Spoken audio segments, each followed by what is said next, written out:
You reach there, your hair is unkempt, your clothes are not pressed, your breath is smelling, and you're...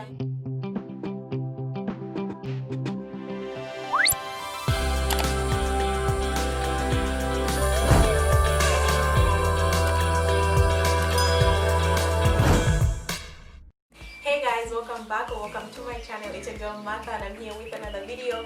If you're tuning in for the first time, welcome to my channel. Please do subscribe. Also, you can click the little bell to your right so that you are the first to know each time I upload a new video.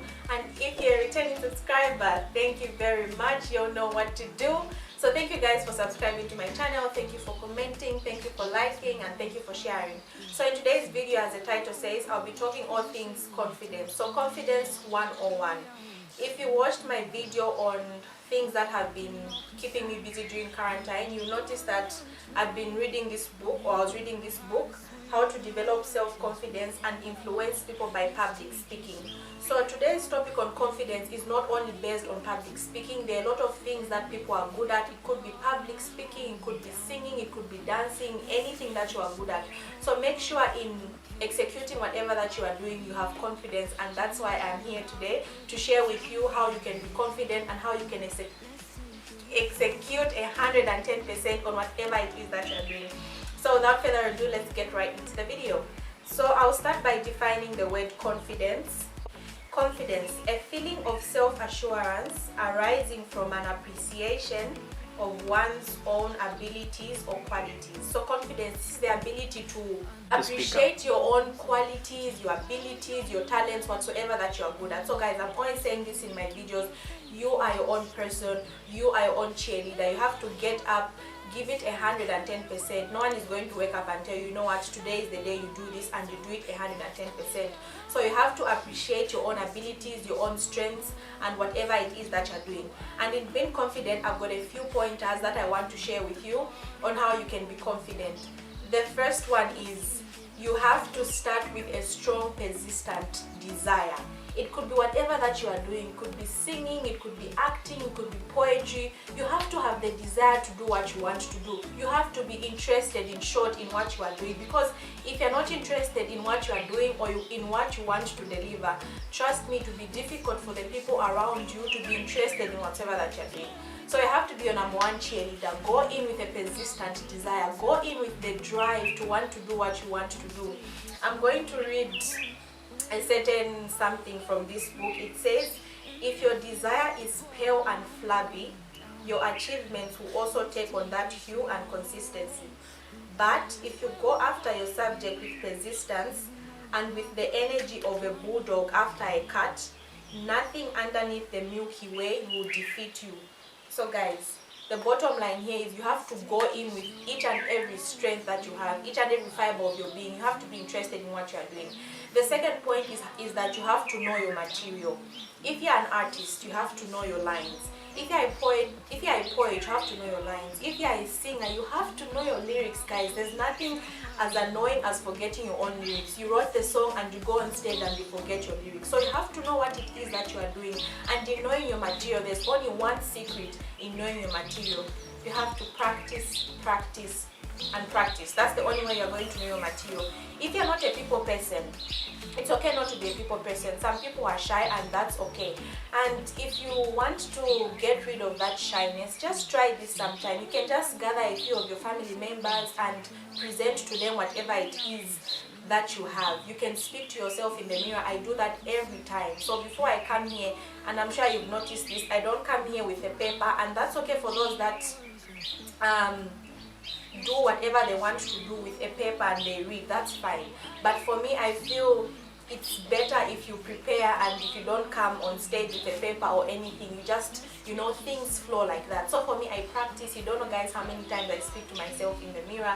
You don't know how many times I speak to my sister. She then gets, like irritated because I'm always telling her, hey guys, welcome to my channel. She's just like, oh my god. So guys, just practice. Practice makes perfect, and there's nothing more to that. I can't stress this point enough. Make sure you know your material, make sure you know your lines, and in doing that, guys, you'll be confident.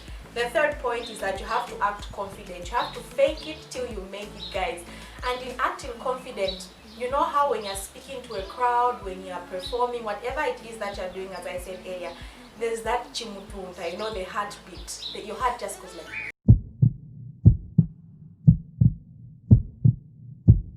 and that's fine, because I feel every performer usually has that stage fright before they start their show. Just try and find out if you've got a celebrity friend of yours, or if you've got someone in your family, a friend who's mostly doing Bama, MC and all that, performing. Just try and ask them that, do you always have that fright? And that is true. I don't think there's a performer who never has that fright before getting on stage.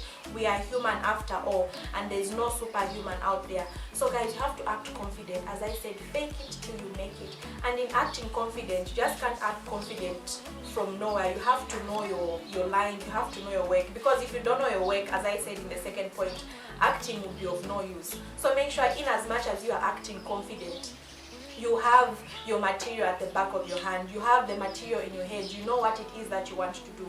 And if you're not good at, you know, letting things flow, it's okay to go out there with a piece of paper, it's okay to go out there with a tablet, a phone, just to help you have your points in order. So yeah, number 3, act confident. Number 4, dress well. There's that saying that goes, if you look good, you feel good. And dress the way you want to be addressed. You don't expect to be confident if you don't look okay, because you'll be worried to say, oh my goodness, this shirt doesn't fit well. Maybe people are looking at my clothes instead of looking at what I'm doing or listening to my performance. So guys, make sure you look the part and dress the way you want to be addressed. I'll give an example. Imagine you're going for an interview, or you're going to pitch for a business, you know what I mean? And then you find people sitting in a boardroom, and to make matters worse, you're late. You reach there, your hair is unkempt, your clothes are not pressed, your breath is smelling, and you're not smelling good. Guys, even if you had the most wonderful pitch in the world, even if you are the person they were looking for, trust me, they won't even bother to ask for your credentials, because you've already sold yourself short.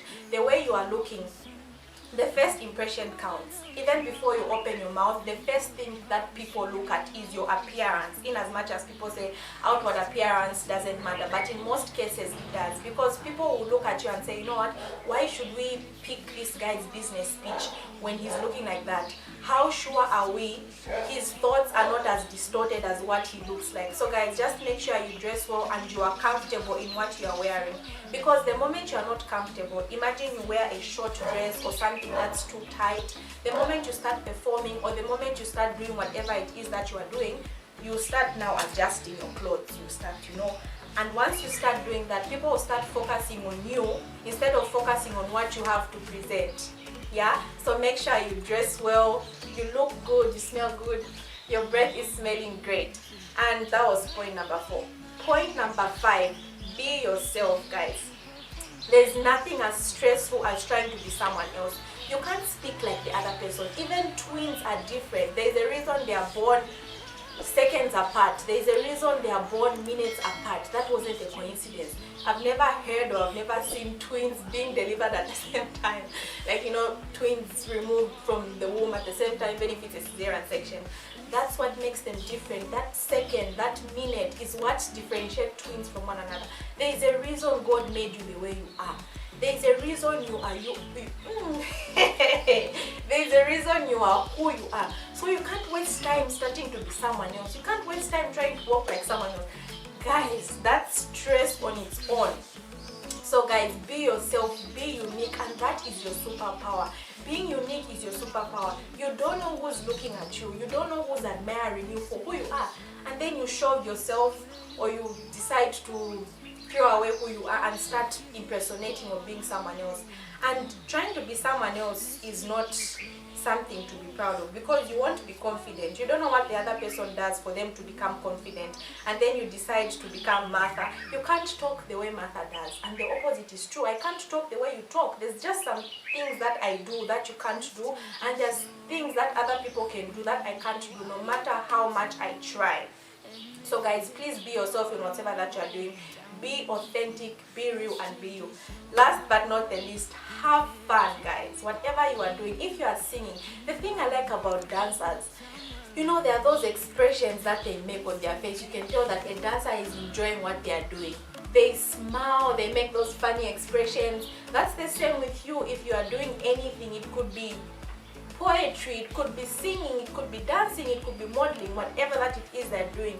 Please be happy, like have fun, be in the moment, smile and make eye contact. You know, you look at someone, you smile, you know, just make that eye contact with the people that you are, you know, interacting with, and that way you will be confident. So yeah guys, these are the 6 points that I had for you to be confident in anything that you are doing. So make sure you try out these things and be sure to let me know how it went, or you know, your experience in doing that. Yeah, so we've come to the end of my video. Thank you so much for watching this far. Don't forget to thumbs this video up, share it with somebody, of course subscribe and click the little bell to your right so that you are the first to know each time I upload a new video.